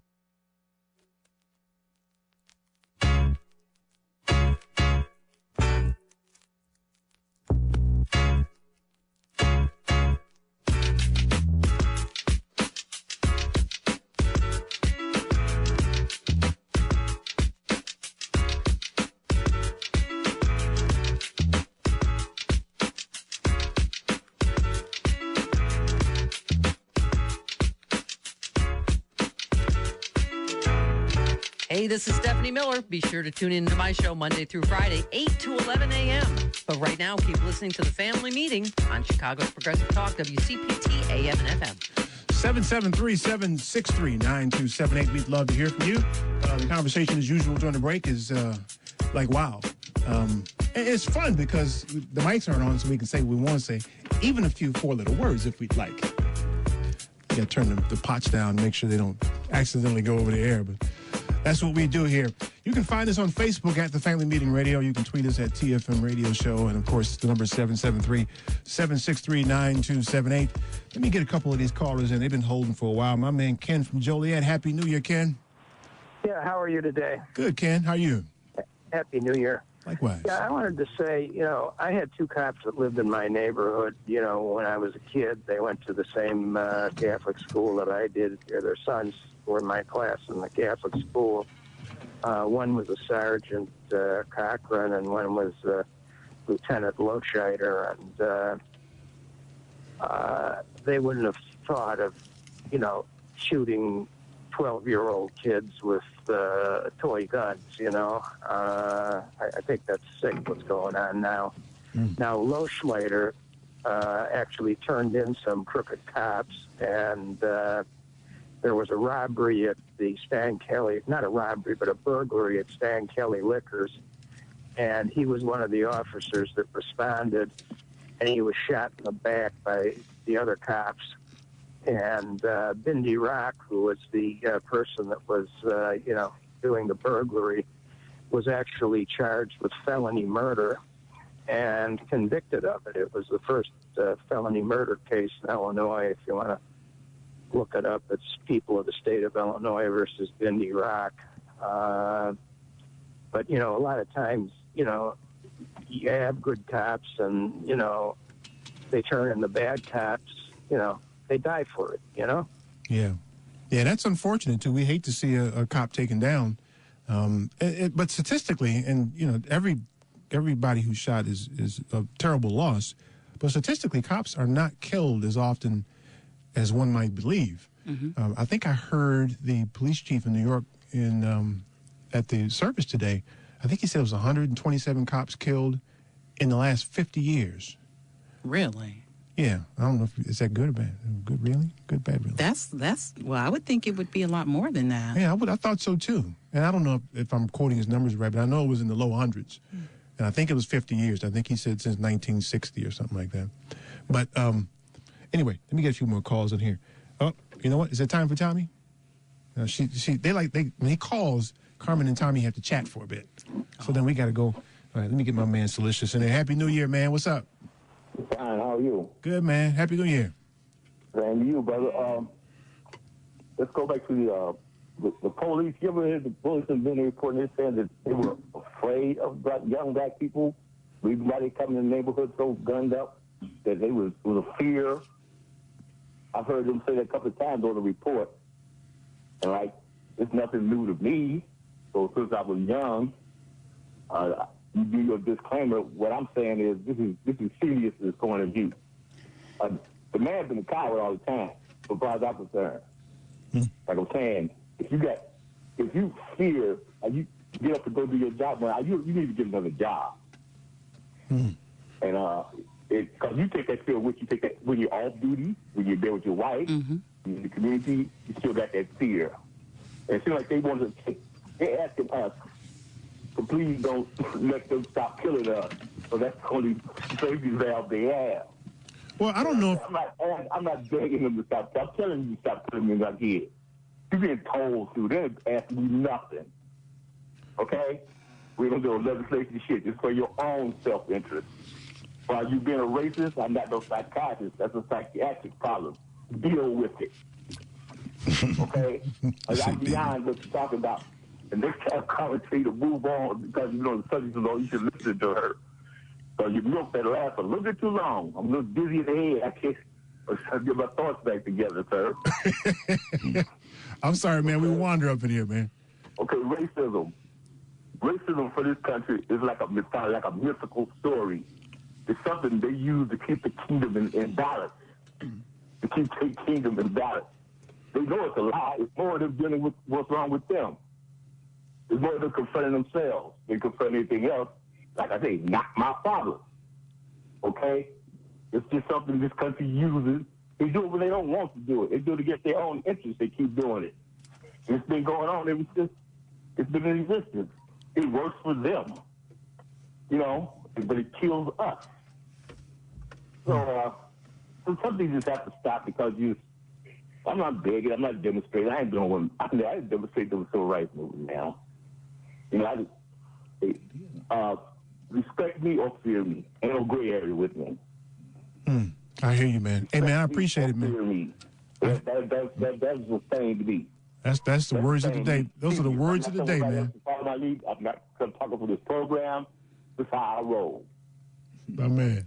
Hey, man, Happy New Year, man. Same to you, brother. All right. Let me get Lois here. Lois. Oh, I know who Lois is. Yes. And say hi to Nana. Hi, Nana. Hello. Yes, just brief remarks on two things. Okay. Racism is very complex, and there needs to be, and it's on institutional levels, society levels, and there are geographical pockets of racism. So there needs to be intentional, continuous conversation in all of these areas to get over the things that affect all of us. After saying that, I really called to say that there are other definitions for fodder, and you were using it correctly. I think. See there, y'all. All y'all, shut up. And I thought you said someone was going to look it up, but I never heard. That was your granddaughter who looked it up. People. Another definition is people, ideas, or images that are used to stimulate creative or critical response. Oh, my goodness. Well, but now who's the dumb-dumb in the room? But is that coming from a related party? Okay, and we have it's to... coming from his mama. This is his mom. He's the dumb-dumb in the room. See there? There's another definition, too. People are things that are necessary but expendable and an expendable part of a system. And I was trying to think of examples of that. It's like maybe the envelope liquors in the campaign office. You know, they're sort of necessary, but you could get a machine to do it, expendable.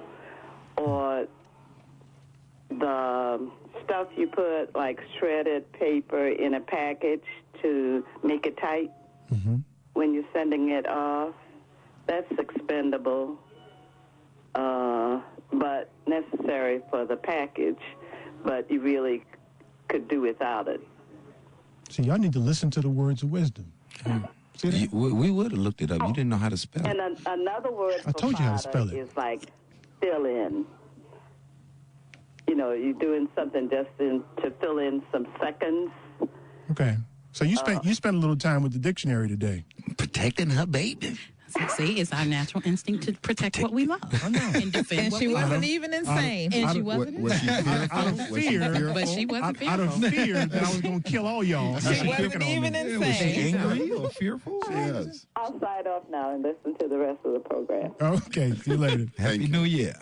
She was out of fear that I was going to kill all y'all for picking on me. That's what she was afraid of. No, out of fear. She went temporarily insane and grabbed the dictionary. No, the fearfulness was that you were going to embarrass the family, so you had to protect your dignity. Turns out I didn't, did I? I used the word appropriately with my mother-in-law. So now y'all family's embarrassed. See that? You use a word you heard, but you didn't know what it meant. That's all. That's fair. I knew the context. Yeah, that's how you define words with context. Understood. You do words with context. That's what parents do. Okay, top of the hour here, a little bit late, but we're going to do our thing now. It's time for Tommy, y'all. Do your thing, Tom. What's up, man? Well, first of all, let me say, the last time I spoke to you guys at the studio and all those in Radio Land, they had me tied down to a gurney because the blue pills were not working. The doctor came into the room and he suggested and said, Tommy, there's only one last hope for you. We have an experimental drug that we would like to inject you with, and hopefully this can change your rant. I said, Doc, at this point, do it because I need to calm down. I said, but before you do it, what is this stuff that you're about to give me?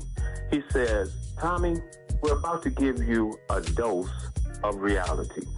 So here we are in 2015 when I reopened up my eyes, and the first thing I hear is a bunch of colored people talking about racism. The same racism that existed when we landed in this country. The same racism that's been passed down through generation after generation after generation. You see, the bottom line to racism is, it's not black people's problem. It's not white people's problem. It is a symptomatic symptom of the mind that don't want to accept it. That's called walking down Brain Dead Avenue. That's called living in Dummyville. Because anytime you can stand in a line with a ticket to buy a pair of $160 gym shoes, but will not go into the hallowed halls of sanity known as a school of higher learning, then who really has the problem? I would hope if we're really going to look for a solution in 2015, we will stop this nonsense with racism and recognize and understand that the plight that we must seek out, the plight and road that we must go down, the pilgrims that we must be, I think this stuff is starting to wear off, by the way, is simple. It's called cooperative cooperation. Because at the end of the day, anytime you know that the cards are stacked against you, how then can you complain about anybody else? And the last point is, no matter what's been dialed down to black people, explain to me how that justifies the absolute carnage that's going on in our community by civilized, supposed to be civil servants and the individuals that live there. Okay, it's been wore off. Catch you next week. I'll raise hell then. Happy, whatever you want to call it, because the only people that were really happy was the people that got your money when you spent it. So, all right, thank you. Goodbye. Hey, plug me back in over there. Happy New Year, Tommy. My man Tommy. You can catch Tommy's Tantrum at the top of the hour in the family meeting every Sunday. And by the way, he mentioned Dummyville. I think that's a Western bourbon. Isn't there Aurora or something? Dummyville? I'm just, I don't know. Not yet. Yep. Baby girl's producing now. Oh, man, that was such a tease. I know. Ain't it, though? Mm-hmm. Ain't it? I know. She's trying to keep me on schedule here, so... She's doing a great job. Yeah, well, go ahead then, baby girl. This top... It's the break now, so we got to take a break because Baby Girl said so. That's right. Stay tuned for more of the Family Meeting. Hi, I'm Carmen Ruffin, co-host of The Family Meeting. And just in case you didn't know, this is my favorite song. Keep listening to The Family Meeting. This is Richard Chu, owner of First Capital Insurance Group, and my message, do what is doable. We each have a different measure of financial success. My mission is to help you define your financial goals in light of a realistic budget and time horizon. I want you to have a great year and a great life, but we have to keep it real. Is your retirement plan giving you the protection, interest rate, and cash you'll need in retirement? If you've had issues with your 401k, IRA, or other financial programs, give us a call. We have proven solutions and we can help. My direct number is 312-243-3907. Let's talk soon. Or visit my website, firstcig.com. That's the number 1, stcig.com. Are you looking for the best residential and commercial laundry service in the Chicagoland area? Then you want PleaseDoMyLaundry.com. That's PleaseDoMyLaundry.com. Policies issued by American General Life Insurance Company, Houston, Texas. Not available in all states. All benefits are subject to policy definitions, limitations, and exclusions. For details, visit QualityOfLifeInsurance.com. Whether you're repairing a lamp or preparing for your future, you need the right tools. Quality of Life Insurance is there for your family if you die, but it can also provide benefits if you're disabled or if you suffer a serious illness or injury. Talk to your local agent to shed a little light on life insurance you don't have to die to use. To find out more, contact the Polaris Insurance Agency. Visit PolarisAdvice.com or call 312-951-2606 to learn about how we can help you make a plan for your future. That's 312-951-2606.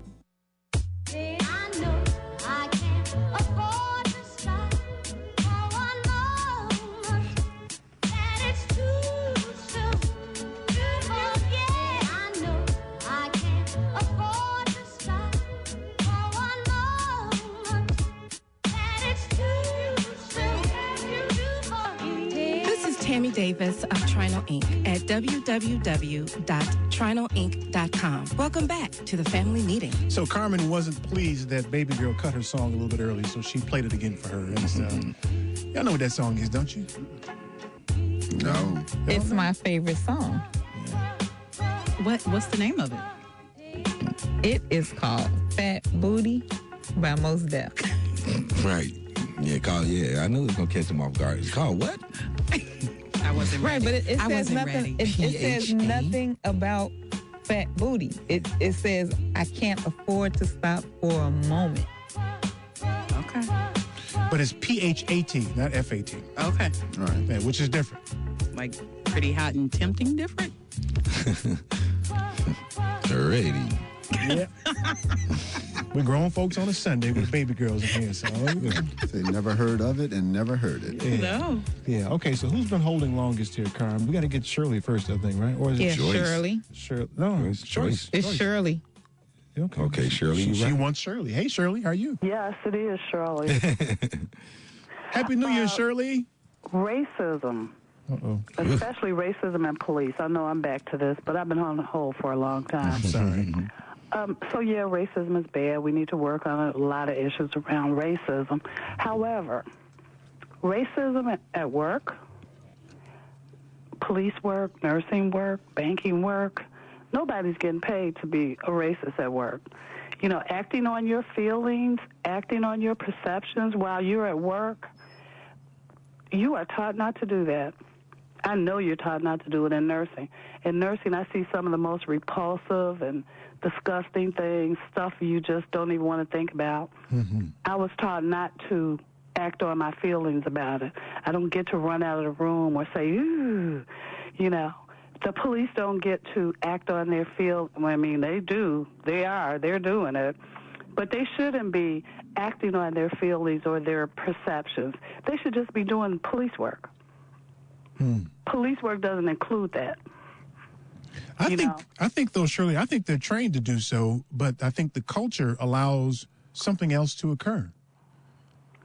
And that is what one of the problems is. Mm-hmm. You know, nobody is holding them to task about doing police work and not acting on their feelings and their perceptions about people and communities and societies. You know, they're not being paid for that. Mm-hmm.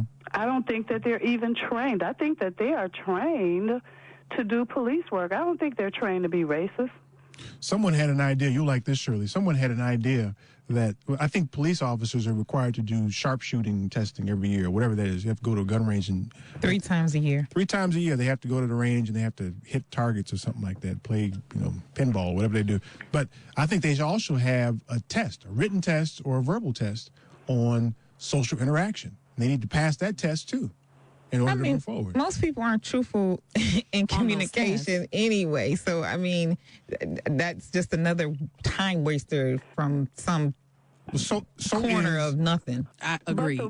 But the rules are, I mean, nobody says the rule is you get to be able to go to work and be a racist and then act on your racism and act on your perceptions and your feelings about people. That's, no. Yeah. That's not in the book. You're going right to it, Shirley. And Shirley, I appreciate your call. Happy New Year to you. Okay, Happy New Year to you. That goes right to what I always say. Here's my philosophy. In fact, I'm going to make this part of my presidential campaign now. Rob, you ready for this, man? Did y'all hear about my presidential campaign? No, tell us about it. We're getting ready to. Yeah, I'm running for president of Flossmoor. No, ain't no such thing, by the way. I'm running for the president, by the way. Right? Oh, okay. The president of what? What the hell's there ain't but one president, man. I got a campaign slogan too, by the way. What is it? Y'all ain't ready. Sure, we're ready. We're ready. No, that's it. That's his slogan. No. Told you we wasn't ready. That's his slogan. Y'all ain't ready. Like a 1960s slogan. Y'all ain't ready, baby. I can't wait to vote. Yeah, I'm just saying. But see, y'all made me forget my point. Y'all goofiness up in here, man. Move on. She was like, "Yeah, sure, we're ready. Let's go for it." It's like the slogan is over. That's funny. Y'all ain't ready, man. And we all agree with Miss Shirley, but I mean, the reality, it's not going anywhere. Racism is not ever going to end. It's not going anywhere. I like her point, though. I like the way she made her point. I like the way she made it. It's a very good point, but at the end of the day, people do take racism to work. They take it wherever they go. But it's not the racism that's the bad part. It's how the racism manifests itself. If we were to embrace the differences, then the negative part of racism comes down. There's a perception of black people. Mm-hmm. It's a regular perception. Yes. And oftentimes it's viewed as a negative perception. If we can have a conversation about the differences, Rob, you talked earlier about how black people react to police rolling up on them and white people roll up on them. If we could just talk, if I had the chance to tell the police, listen, I'm frightened of you, and this is why I'm frightened of you, and the police officer had a chance to tell me, well, you really don't have a reason to be frightened of me, and this is why. And this is what I've been taught to do with you. If we could just have a damn conversation, all that would change. But if you roll up on me and I'm fearful, and then you become fearful of me, and then it just escalates, then I get killed. Exactly.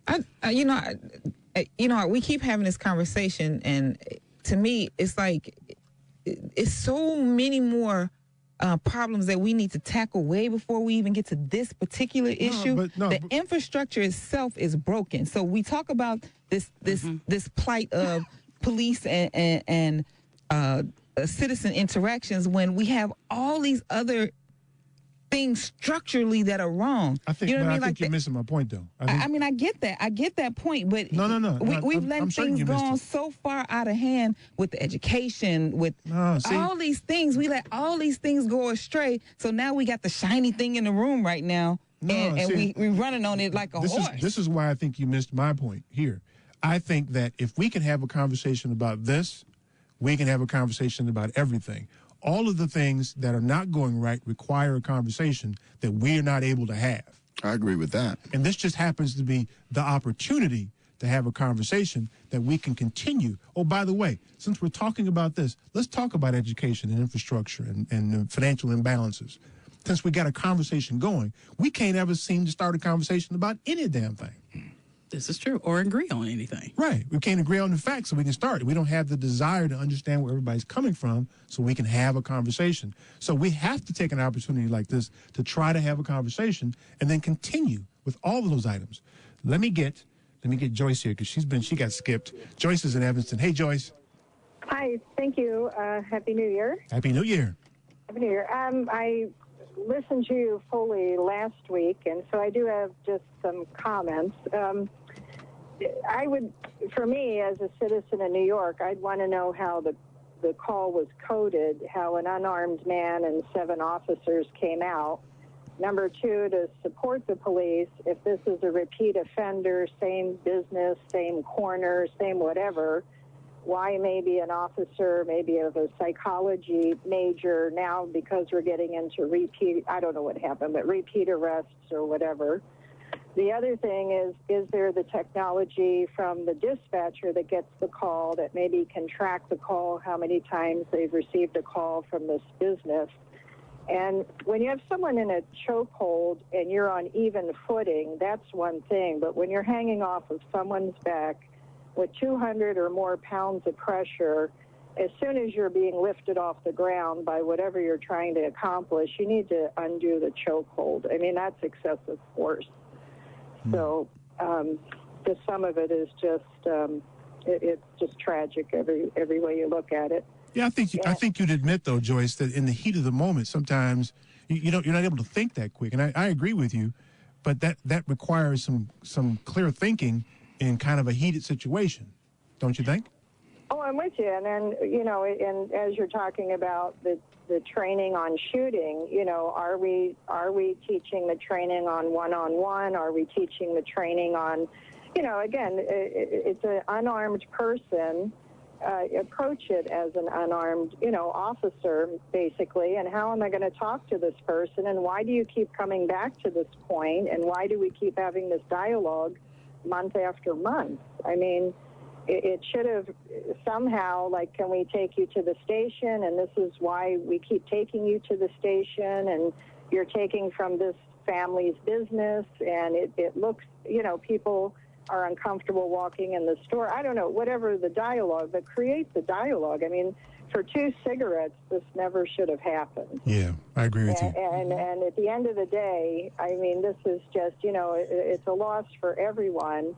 And then I still don't understand how the person taking the video was arrested. I understand that happened. I didn't read it in print, but so the whole thing, and I have to tell you, I'm from an East Coast neighborhood, and my father was a World War II veteran, disabled, and he did have an incident with post-traumatic stress from the incident, but at least our town was smart enough to send 2 officers from Vietnam, you know what I mean, to talk with my dad. They were quite wonderful with them.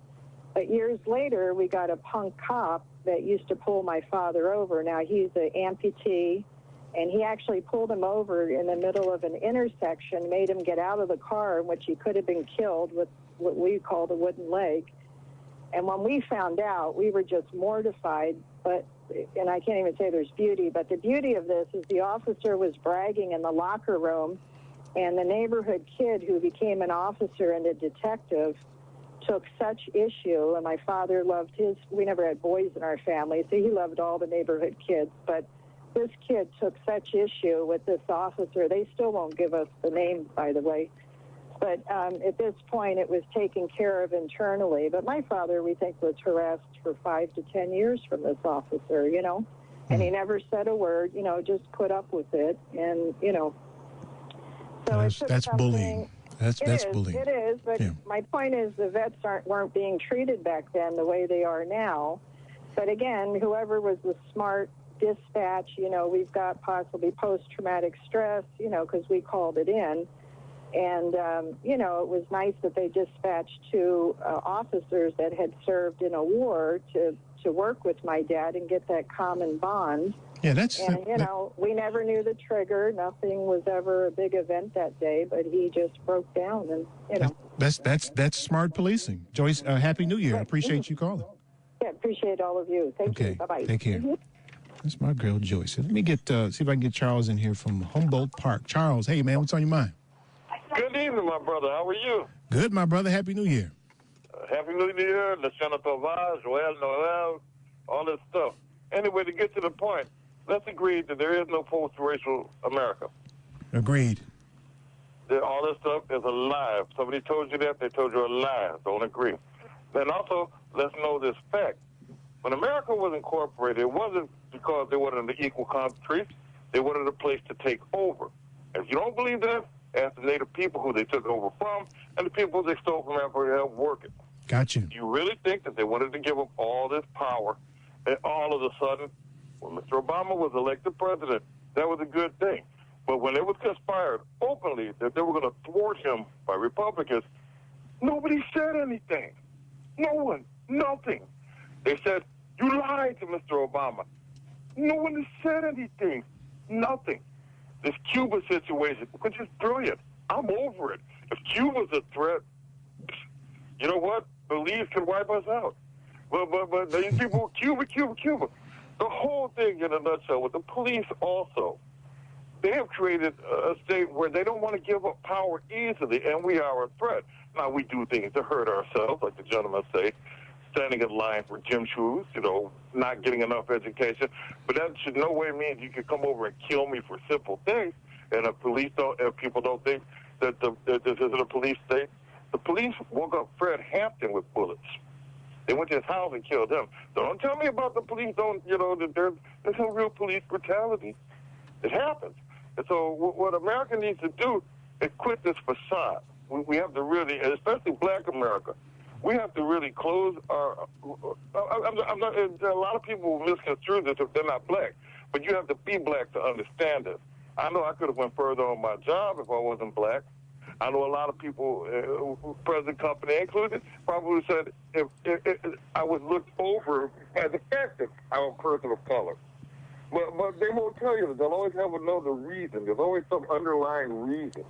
But we have to understand that we have to make ourselves better and not accept any more of this okey-doke stuff and get our ducks in a row. Yeah. We really have to. It hurts me because I really thought as a kid, I grew up at a wonderful time. I thought that, when you live and see the riots and civil rights and Malcolm X, I've lived and seen through all this. And I really thought that this would be a world of parity. I don't want equality. I want parity. I want you to respect me for who I am and what I bring to the table. Don't look at me and say, he's Black, he's got to be this. I'm Black, I'm who I am. But if you listen to what white America wanted, the narrative that white America wanted to give you about the future, look at all the cartoons. Look at everything in the future. In the past. You're talking about the Jetsons or something, right? There ain't no Black people on the Jetsons. You're right. In the future, look at all the old movies. Black people were regulated to clowns, idiots, service butlers, no doctors, no police. We were just regulated to that into the 70s. Yeah. A lot of young Black people forget that. Yeah. Hey, they didn't allow us to do anything. They had to let us do things, and now they're really hesitant about letting us do more. Yeah. Hey, Charles, I got to move, man. I appreciate you, man. Happy New Year. And thank you, my brother. Okay, take care. All right, last segment, y'all. Stay tuned for more of the Family Meeting. Hi, I'm Chris Boulware, founder of itsashort.com. Keep listening to the Family Meeting.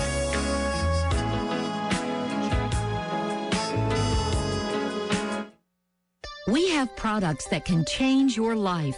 Really? Sound like a big promise? If you're interested in helping people while you make a better life for your own family, then listen carefully. We have developed life insurance coverage that is so innovative that it's changing the way Americans think about, purchase, and use life insurance. Quality of life insurance is affordable life insurance that can protect your customers if they die, but it can also provide benefits if a policyholder gets sick or injured and survives. We are growing. If you like to help people and want to be part of an innovative company that values service and promotes a positive work-life balance, consider what we have to offer. To find out more, contact the Polaris Insurance Agency. Visit polarisadvice.com or call 312-951-2606 to learn about how we can help you make a plan for your future. That's 312-951-2606. Do you have a pain that won't cease? A health issue that's not getting better? It may be time you visited Health on Earth Wellness Centers. With over 20 years experience, 4 Chicagoland locations, and patients that range from 2 months old to 93, Health on Earth Wellness Centers are fully prepared to meet all your chiropractic needs. We have state-of-the-art facilities in Crestwood, Tinley Park, the South Loop, and Naperville. Don't let being healthy be your last resort. Make it your first choice. Make an appointment today at healthonearth.org. That's healthonearth.org. Mom, Dad, let's talk. It seems like only yesterday your parents were offering you advice, but now you could be in a position to help them. Do they have a plan? How would they handle a long-term care event? Are they prepared emotionally and financially for the future? Starting those conversations can be challenging. Call Polaris Insurance Agency and we'll send you the Let's Talk guide free of charge. Call 888-355-7154. Again, 888-355-7154. The Howard University online EMBA is tailor-made for busy professionals seeking a competitive edge in business and government organizations. Their 18-month program also connects you through their elite networking and professional development events, including an optional trip to China. For more information, go to howardemba.com.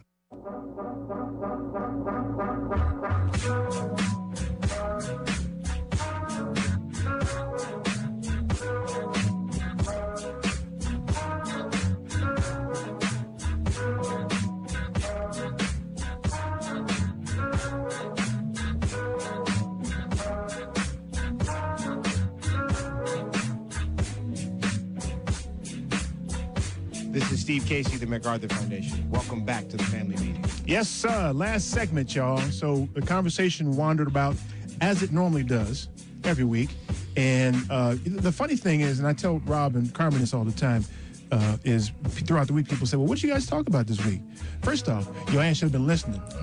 But more importantly, I can't remember. And if you ask me right now, we talked about stuff. I don't even know how to recap what we talked about. Although I think that Shauna got my point, that y'all got caught up in terms today. I had your back. Which is really my point. You can call it whatever you want. Insane, you can call it fear, anger. It's something, though. Whatever term you can dig up for it, something happened, changes you, because it ain't your normal nature to kill nobody. I bet you that. Okay, 2 more calls. Let's get that's my grandpa. Hey, Craig, what's up, man? Hi, how are you guys? You know what? Your show is a must-listen for me every Sunday. But you know what? I'm a retired firefighter, and when I was a young man, my entire life, I've always been more progressive, liberal, whatever. And starting as a young man, I was astounded at the bigotry, and I don't know if it was flat out racism, that I saw at both police and fire departments. Now, with the full understanding that if it was a white firefighter and there's a black family or whatever trapped in a building, they would do everything in their power, just the same as they would with everybody else. But yet, you'd go back to the station and the conversation would go, and many times instead of referring to somebody as black, they would refer to them as a Democrat, And I always would kind of sound off a little bit, and they liked me, so they tolerated me, and they'd kind of laugh it off. But like I said, I was very surprised, and I think things have improved since then. But there's still a long way to go. In fact, my coworkers would vote against themselves. They would vote Republican, knowing that the Republicans would probably want to hit the unions, probably want to hit your pension, just because of the fact they would say, well, those people on public aid and whatever, they're getting money while they're driving around Continentals and Cadillacs and that. It was unbelievable. It's just astounding. And But I think there is change happening. which is good to see. The younger policemen and firemen are becoming more and more professional. But if you ever watch on TV, take a look at an accident or a fire and see how many black firemen and policemen that you see and how many white firemen and policemen you see, as opposed to the percentage of the population that's made up in the city. That's a great point, Greg. That's a great point, Greg. And I think you'll kind of get, kind of a picture of what. But like I said, I enjoy your show. I just wanted to put that in. Happy New Year, Craig, and thanks for listening and calling. Happy New Year to you. Okay. Thank you. Yeah, I see that. In fact, there was a lawsuit several years back by black firemen, and they got all this back pay and back pension and everything because of discrimination in hiring. They had to hire a bunch of them, too, or back pay them from the time that they denied them employment. They had to back pay them, and then that was for the city of Chicago. I think they changed the testing as well because they knew that inherently with that it was a bias. Yeah, we're going to get the president of the black firefighters on this year, too. Let me get Griffin here. Griffin's calling from Chicago. Hey, man, what's up? Hey, guys. I just want to let you guys know I am a deputy sheriff out in the suburbs, but I live in Chicago. I didn't do it, man. I didn't do it. Wasn't me. I'm doing very well. But I just want to visit to what the last caller was saying. As a younger member of the law enforcement community, I'm actually seeing, and I live in a police a county that is primarily black. And I'm also biracial. And I'm seeing a progressive generation of law enforcement officers, all my age, basically 23 to 30, getting in their first years of law enforcement and treating people differently. They actually do train us to view people in equal light. Now, we all have our family, the emphasis we get from family and history, and all the other stuff. And I pull over people every single day that legitimately are shaking in their boots, whether they're white or whether they're black. And they train you now at the academy to make those people relax. It's just another occurrence. How do they do that? How do you make someone relax? How do you make someone relax in that instance? I usually attempt to say hello, identify myself as a police officer. And I also, in every single traffic stop, I try to get anybody to smile, to laugh. I don't usually pull people over. I'm not a ticket or a traffic Nazi, as they call them, if you will. So there's always a reason I'm pulling you over or contacting you, but I don't need you to be nervous around me. There's no reason to be nervous. I'm nervous, man. You make me nervous. I was driving down the street in Homewood the other night, I think after I picked you up, and I watched some police officers that pulled over somebody, and I couldn't see who was in the car that they pulled over, but I saw the police officer standing at the window with her hand on her gun. Yeah. Are you trained to do that, to roll up on a car with your hand on your gun? It depends on that particular vehicle. Normally, before I pull somebody over, my dispatcher's already told me if the vehicle's clean, if the person driving it is clean, or if it's stolen or whatever. Mm-hmm. So when I walk up to a vehicle, I can decide at that point whether force may be necessary or whether force is not the way to go. You won't meet a police officer that doesn't want to talk first. I have not met one yet. And I believe that, too. I do believe that, although I'm still scared of you. Yeah, no, and history dictates our feelings, and that's just the way it is. Yeah. History dictates everything. So if you had a bad run-in with police, there's no telling how many other bad run-ins with police are going to have. Yeah. And that's the real shame. Yeah. That is the biggest shame I have on my shoulders is half of the people I meet, they've had a bad interaction with a 50-year-old guy who just wants his pension and wants to get out of it. Right. And those police officers exist, and that's unfortunate. Yeah. Griffin, I'm starting to witness a generation where that is starting to change, and I'm very hopeful that, like 5 to 10 years, you'll have a racially equal, so to speak, experience with a police officer, whether he be white or black. Yeah. Griffin, will you keep listening and keep calling? We want to hear your insight because you give very, very important insight. Mm-hmm. We appreciate that. Absolutely. It's one of the first times I've listened, and actually the first time I've called. So I appreciate that, man. Be safe out there, okay? You too, guys. Okay, Happy New Year. Happy New Year. We get them from all over the place, man. That's all right. Absolutely. Still scared of them now. Still scared. Key words he said, though, is he can decide. Yeah, that was. Did you hear that? That's a point. Yeah. I heard that. He's before he even came up, walk up to the car. That was a pretty good point. Yeah. Insane is what you are. Sorry, I mean, y'all did it though. Y'all fall into the trap. Man, go ahead, man. You fell into the trap. I man. rest my case. Because y'all, He's loving with the sound. y'all still on the word right now. See, they're still on the word now. They're not dealing with the situation. They're dealing with the word, right? That becomes important to you. When she was little, when this little girl was little, right? I would have my keys in my hand, and I'd dig them over her face when she was little. She would like to play with them, and then I put them behind my back. As far as she was concerned, they disappeared from the face of the earth. That's not my fault. I know. It's not your fault because you were insane. You were a small child. You were insane. Permanent from something that doesn't develop. Yeah, I know. Okay, you're a psychologist now. A junior psychologist in high school. Look out. I'm just saying. Love it. I'm just saying. It's a little shiny thing for y'all. That's what happened.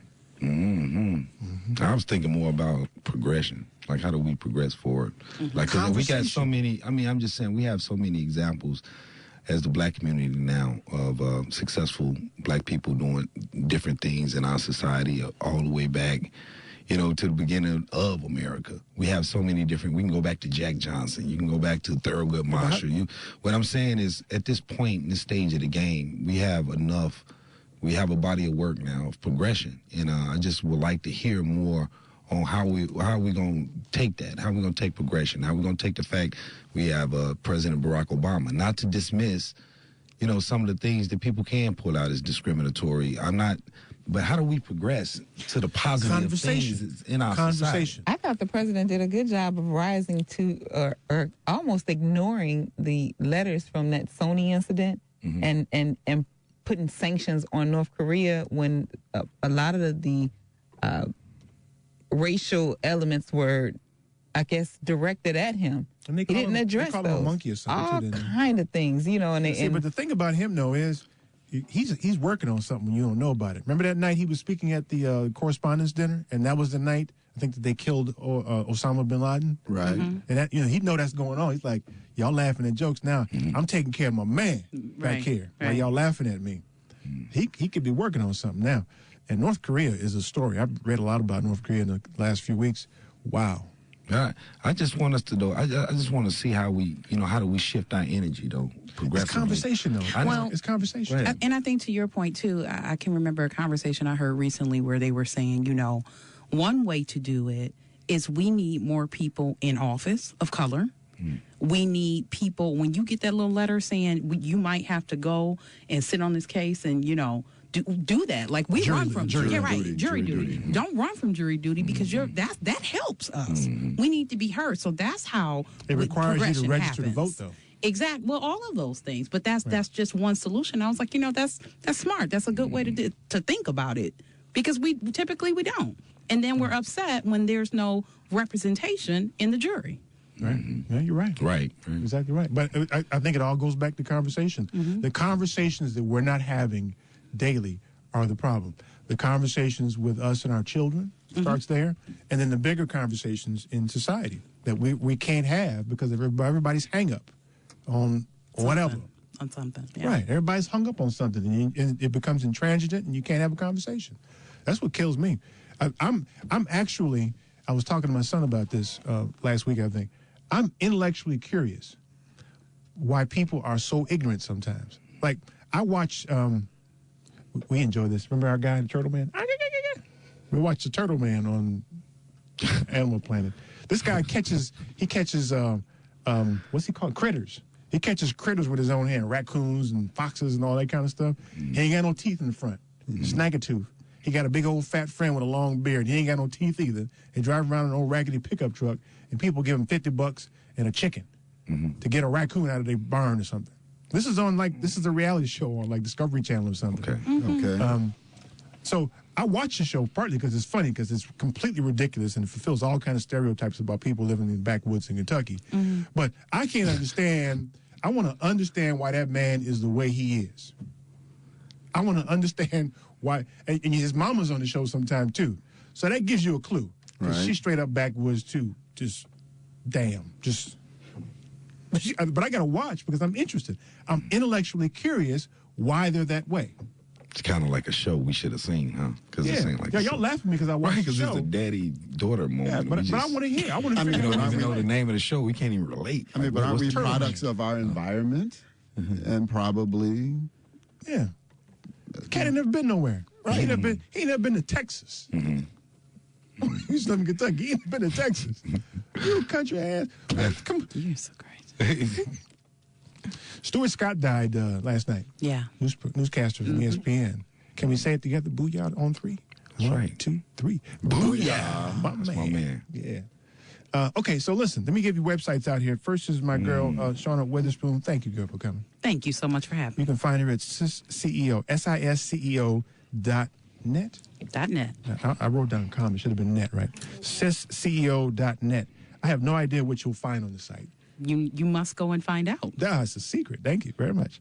And then can you say, I ain't got no website.com for Cecil? No, you email cbtax@flash.net. Or go to his website, I ain't got no website.com. I ain't got and thanks for having me. But I can provide you with excellent services, which is what you really need. For? Tax, planning, and consulting. My man, that's Cecil Lucy at IAin'tGotNoWebsite.com. He really doesn't have a website. That's kind of country, man. You got to get a website, man. It's like $3 for a website. All right, I'll do that. You need to borrow $3? I'll check back next week. We'll have a website. I'll give you 300 pennies. You can get your website. And thank you. I'll hold you to that. That's all the time we have. I do want to thank you for yours, for my co-host, Carm. Carm? Peace. Okay, you working or something? Yeah, you know it. Yeah, she over there working. Multitasking. Conversation and she working. How about that? And the idiom master, what you got? I got one, man. Be cool as the other side of the pillow. That's my man, Stuart Scott. Oh, man. Tune into the family meeting every Sunday at 4. I'm your host, Eric Grant. Peace.